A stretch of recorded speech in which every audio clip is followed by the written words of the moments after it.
자, 민주당이 단독으로 11개 상임위원장을 선출한 지 하루 만에 곧바로 상임위 가동에 들어갔습니다. 국회 파행이 이어질 것으로 보이는데요. 패널 두 분과 함께 정치권 소식 짚어보죠. 윤기찬 국민의힘 법률위 부위원장, 김종욱 전 민주연구원 부원장 모셨습니다. 안녕하십니까? 네, 반갑습니다. 자, 오늘 야당 단독으로 법사위 첫 전체 회의가 열릴 예정입니다. 정청래 법사위원장 목소리 들어보겠습니다. 11대 7이 총선 의석수 비율대로 가는 거거든요. 7개 상임위원장은 줄 때 받으시기 바랍니다. 그러면 우리가 그걸 가져가서 일을 하겠다. 그것도 이번 주 내로. 자, 직접 들어보셨습니다만 정청래 법사위원장 여당을 향해서 나머지 7개 상임위원장 자리를 줄 때 받아라 이렇게 얘기를 했습니다. 그러니까 안 받으면 그냥 다 가겠다는 얘기 같은데 글쎄요, 뭐 결과를 어떻게 할지는 모르겠지만 발언 자체에 대해서는 어떻게 생각하십니까? 그러니까 본인의 뭐 의사결정에 어느 정도 영향력인지 모르겠지만 실제 의사결정 권자는 아니잖아요. 그러니까 상당히 무례해 보이고요. 네네. 왜냐하면 이 사안 자체가 현재 상황 자체가 국민적으로 우려할 상황이거든요. 그러니까 21대 때 보면 저희가 다 가져가라라는 말을 했어요. 당시 미래통합당에서. 그러니까 다 가져가도 특별히 이제 국민적 비난이 덜했죠. 물론 이제 운영 과정에서 문제가 생겨서 다시 원복을 했지만, 근데 지금은 국민의힘이 이걸 다 가져가라라고 얘기를 하고 있지 않습니다. 그러니까 다 가져간다. 이렇게 먼저 얘기를 누가 하느냐가 또 이 키가 될 것 같아요. 그러니까 국민의힘은 아직까지는 협상의 그 방침이 변한 건 없어요. 그러니까 법사위만 사서하고 나머지는 다 가져가라는 입장이잖아요. 그런데 민주당에서는 그 법사위만 가져오겠다는 국민의힘의 이게 3개 중에서 이거 받아들이지 않은 상황이고, 그러니까 협상이 진행 중에 있는 것이지 협상이 최종 결렬되지 않았기 때문에 뭐 다 가져간다, 일부가 분할된다, 이것은 이제 민주당의 일부 의견인 거죠. 일방적 의견. 그런 상황입니다. 알겠습니다. 오늘 법사위 전체 회의에서 윤 대통령의 거부권을 행사했던 이 해병대원 특검법 심의할 예정입니다. 대통령실은 이 야당의 상임위 독식으로 거부권 행사 명분이 더 또렷해졌다 이렇게 밝히고 있는 상황인데 지금 이 상황은 어떻게 이해를 하고 계십니까? 그러면? 뭐 일단 명분을 말씀하시는데 이 사건과 관련해서 핵심적으로 의혹을 받고 있는 분이 대통령 본인입니다. 대통령 본인에 대한 특검에 대해서 본인이 거부권을 행사하는 것이 명분이 있다라고 얘기하는 것 자체가 저는 말이 성립이 안 된다는 생각이 들고요. 특히 이제 법사위에서 최혜병 특검법에 대해서 빠르게 조치를 취하는 이유 중에 하나는 뭐냐면 7월 달이 되면 통신 기록 자체가 소멸되는 상황이 벌어지고 있고요. 그다음에 지금 이 문제와 관련해서 여러 어떤 관계인들이 거짓 진술들을 했던 내용들이 꽤 많이 있죠. 특히 전직 국방부 장관과 현재 국방부 장관이 국회에서 한 내용 같은 경우는 거짓 진술을 일관했다라고 하는 것, 서로 통화한 적이 없었다고 얘기했었는데 통화한 내용이 다 나왔다라는 것, 그리고 관련되어 있는 의혹자들의 핸드폰 자체가 다 깡통폰이었다는 거, 이런 정황들을 보게 되면 이 특검법을 빨리 진행하지 않게 되면 진실이 은폐될 가능성이 매우 높기 때문에 민주당 입장에서는 빠른 시일 내에 특검을 통해서 본질을 밝히자는 측면들이 분명히 있어서요. 이 부분과 관련해서 대통령실이 어떤 상임위 독식 문제를 최혜병의 거부권 행사 명분으로 삼는 것 자체에 제가 볼 때 그건 올바르지 않다고 생각을 합니다. 근데 이제 사실 몇 가지 참 저희가 확인해야 되는 게, 통신 기록이라는 것은 1년간 뭐 남아있잖아요. 근데 그 남아있는 것이 언제 누구하고 통화를 해가지고 몇 분 통화했다는 정도. 이 내용은 안 남아있어요. 그러니까 내용 자체는 안 남아있고, 또 하나는 공수처에서 이미 수사를 하고 있기 때문에 그 통신 기록을 확보했는지 여부에 대해서 아직까지 정확히 확인해 준 적이 없어요. 이미 또 통신 기록은 나와 있고요. 언론에 다니고 있잖아요. 그다음 최혜병 특검 관련해서 특검을 안 한다는 거지 사실은 수사는 하고 있잖아요, 공수처에서. 그러니까 공수처 수사를 대통령이 방해하고 있다, 외압을 가했다, 이런 정황이 아직 안 나오고 있는 상황에서 최상병 특검은 아직 불필요하다라는 입장인 것이고, 그다음에 이 국회에서 위원장 결정하고 배분 문제는요. 이건 룰을 결정하는 건 똑같은 거예요. 그러니까 위원회하고 위원이 결정된 뒤에 구체적 안건이 거기서 다수결 처리되는 과정은 다른 거거든요. 기본적인 그릇을 만들자고 하는 건데 일방적으로 민주당이 그릇을 만들어버린 거죠. 여기에 큰 문제가 있다고 주장하는 거예요. 알겠습니다. 그러니까 저도 말씀드리면 내용이 뭐냐면 공수처가 수사하는 거 맞습니다. 하고 있죠. 근데 공수처가 기소할 수 있는 게 아니에요. 검찰이 기소할 수밖에 없습니다. 근데 지금 검찰 인사를 하고 있는 대통령의 최근에 여러 가지 행태들을 보게 되면 이 사건을 덮으려고 하는 의혹이 많지 않은가라는 측면이 분명히 있기 때문에 많은 국민들이 요구하고 있는 특검을 통해서 명백하게 밝히면 대통령이 말씀하신 것처럼 본인이 아무런 문제가 없다면 깔끔하게 정리될 문제인데 그렇지 않은 정황들이 많이 보이니까 예. 특검을 통해서 빨리 가자라고 하는 것이 야당의 입장에서 제기되고 있는 내용인 거죠. 뭐 대통령실의 얘기도 뭐 특검을 안 하겠다는 얘기가 아니라 공수처의 결과를 보고하겠다는 얘기를 제가 계속 몇 번씩 말씀을 드렸는데 그 얘기를 하시려는 건가요? 아니, 법률적으로 사실은 이제 그럴 우려가 있죠. 그런데 문제는 만약에 공수처에서 수사를 한 이후에 혐의가 있다라고 하고 송치를 했는데 검찰이 불기소한다. 그때 특검해도 돼요. 그러니까 지금 공수처의 수사 결과가 어떻게 나왔는지 여부, 그다음에 불송치나 송치의 의견이 타당한지 여부에 대한 아무런 그 진행이 안 됐는데도 불구하고 바로 특검하자는 거는 정책 공세입니다. 알겠습니다. 특검에 관해서는 얘기가 자꾸 똑같은 얘기가 반복되니까 여기서 마무리하고요. 민주당이 이제 지금 상임위 별도 이제 부처 업무 보고를 요구하고 불응하면 청문회를 추진하겠다. 필요한 사안에 국정조사도 하겠다. 이렇게 이제 예고를 한 상황이에요. 제가 이제 국민의힘의 이제 법률 부위원장께 여쭤보고 싶은 거는 지금 이 상황을 대처하는 것이 이제 뭐 우원식 국회의장 앞에서도 뭐 시위도 했습니다만 이 상황을 뉴노멀로 인정을 하고 이제 들어가서 할 것이냐 아니면 뭐 의원직 사퇴를 통해서 다른 특단의 조치를 통해 이거를 어떻게 생각하고 있습니까? 국민의힘에서는. 일단 의원직 사퇴는 이제 여당이기 때문에 사실은 이제 뭐 어렵죠. 예. 그리고 지금 들어간다고 하는 것도 무작정 들어간다고 하는 것도 좀 말이 안 돼요. 왜냐하면 일단 우원식 의장이 상임위를 강제로 배정했는데 헌재에서 이게 문제가 없다고 한 번 나오긴 했지만 문제는 뭐냐면 각 상임위별로 이해관계가 얽힌 사람들이 있을 수 있어요. 그럼 그 상임위에 대해서 공직자윤리 거기에다 신고를 해야 되고 이 해당 상임위에 본인의 뭐 사업하고 이해관계가 얽힌다. 그러면 심사해가지고 회피해야 돼요.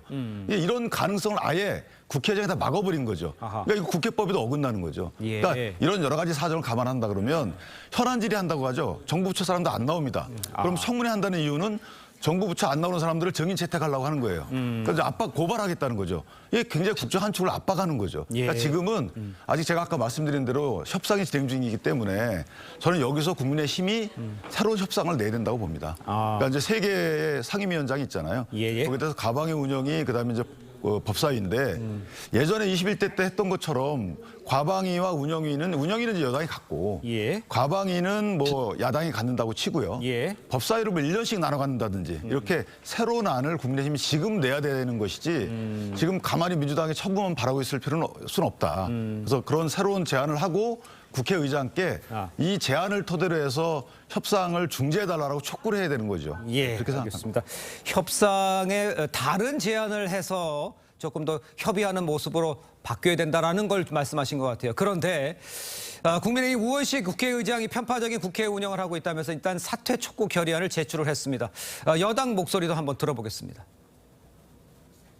강제적으로 국회의원 상임위를 배정하는 등 의회 민주주의를 심각하게 훼손하였음. 국회의 정상적 운영을 위해 우원식 국회의장의 사퇴를 강력히 촉구하는 바입니다.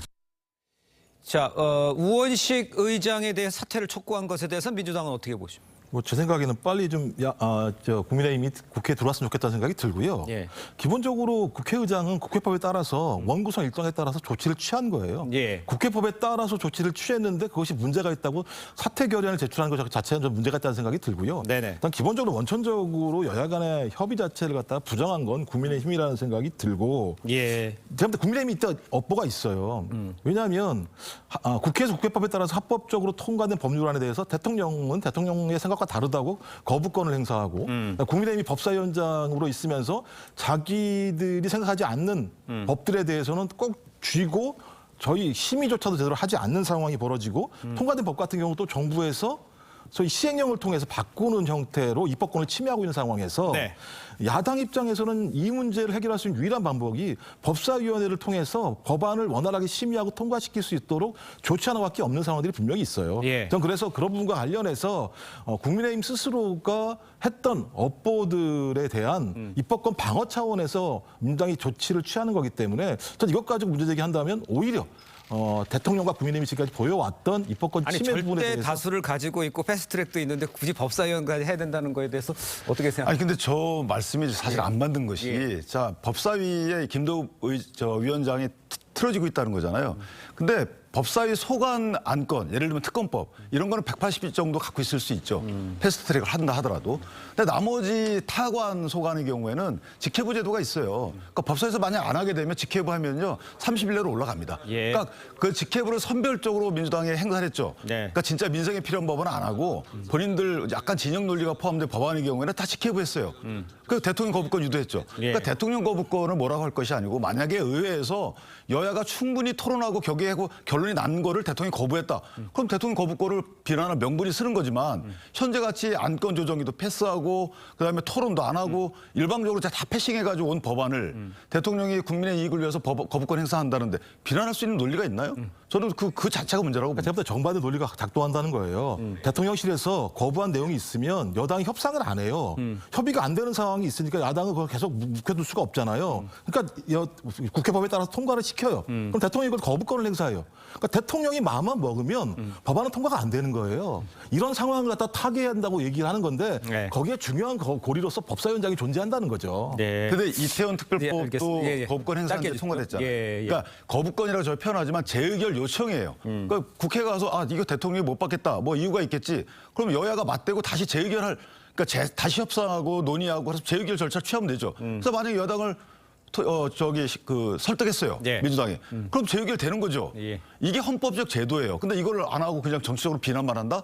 내가 일방적으로 통과시킨 법안에 대해서는 다 맞고 여기에 대해서 대통령이 이거 옳지 않다라고 제의유기한 거는 틀리고 어떻게 이렇게 양보를 하죠? 알겠습니다. 양쪽이 주장하시는 게 뭔지 충분히 이해가 되고요.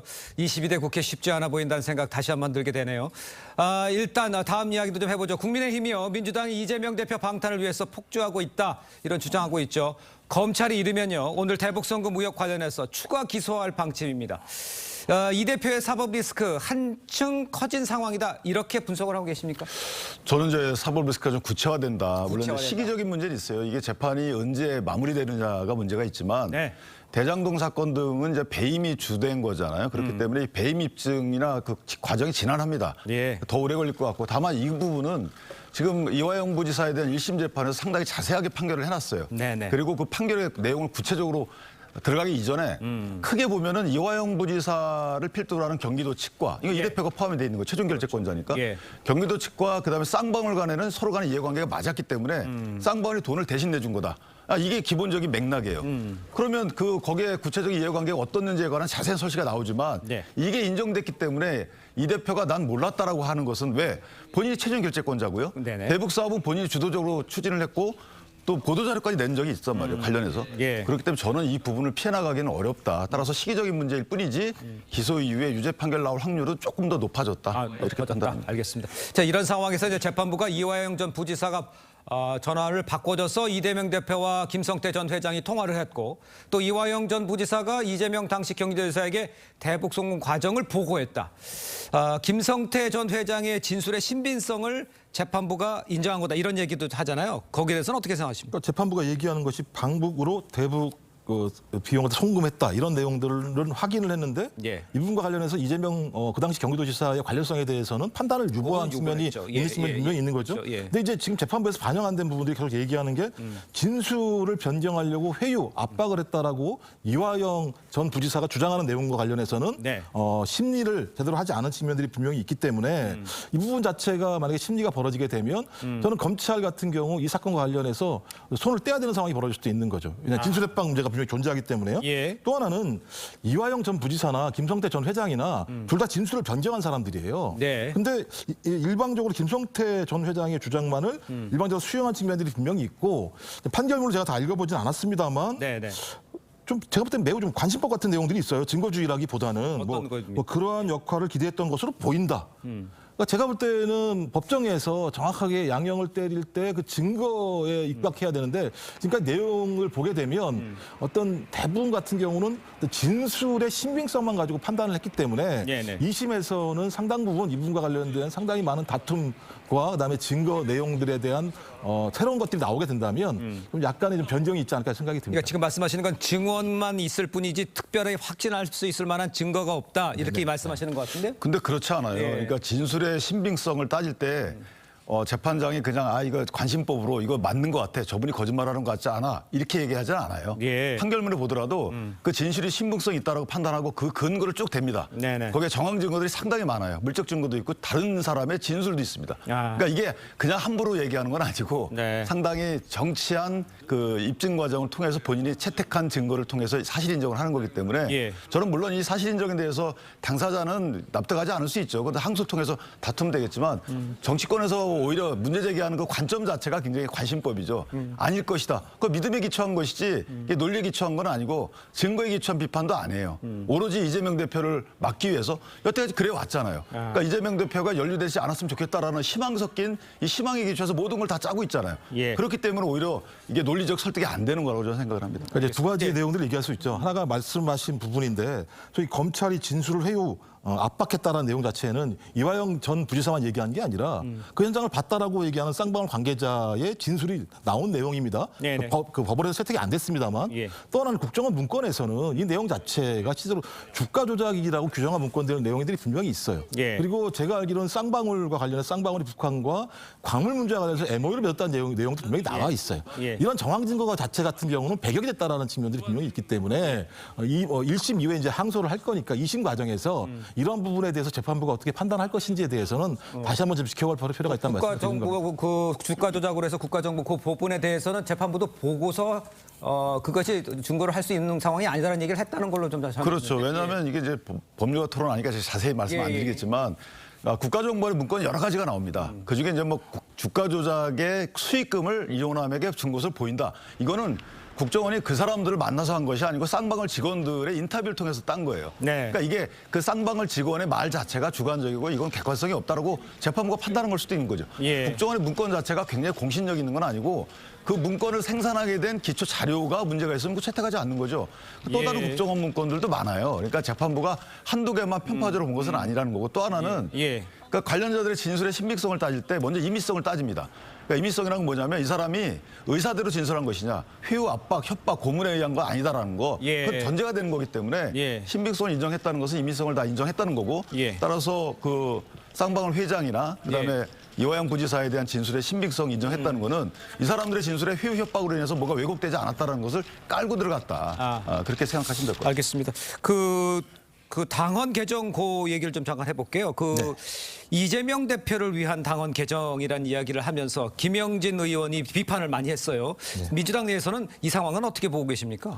일단 뭐 김영진 의원 같은 경우 말씀하신 것처럼 이 당원 개정과 관련해서 내부에서 입장 자체는 당 대표가 대선 후보로 나갈 수 있는 여지가 현행 당원에 의해서는 빡빡하다. 이런 부분에 대한 유연성을 두자라고 하는 측면의 얘기입니다만 네. 국민들이 이 얘기를 들을 때에는 말씀하신 것처럼 이재명 당 대표를 위한 당원 개정 아니냐라고 하는 예. 의구심이 많기 때문에 충분한 토론을 통해서 국민들이 납득할 만한 시간이 필요한 게 아니냐라고 하는 게 이제 김영진 의원이 얘기하는 거고. 근데 그래서 김영진 의원 같은 경우는 다 아시겠습니다만 7인의 멤버 중에 한 명이었었고 예. 중앙대 선후배 관계이기도 하고 네네. 당대표 시절에는 정무조정실장이라고 가장 최측근에서 일했던 사람입니다.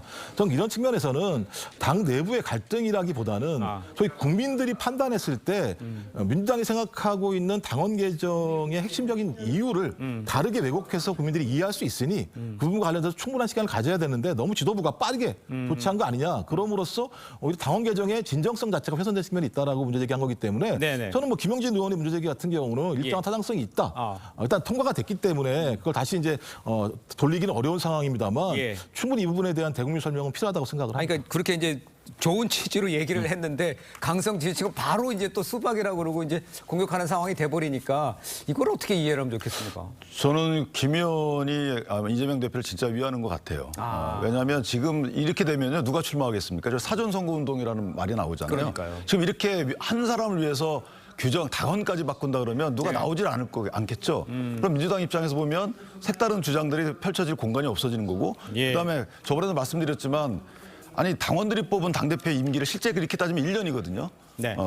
그 3월에 그만둬야 되니까. 예. 그런데 이거를 당무위원회에서 바꾼다. 이것도 문제가 있는 거죠. 네, 알겠습니다. 자, 오늘 두 분 말씀은 여기까지 듣겠습니다. 고맙습니다. 감사합니다.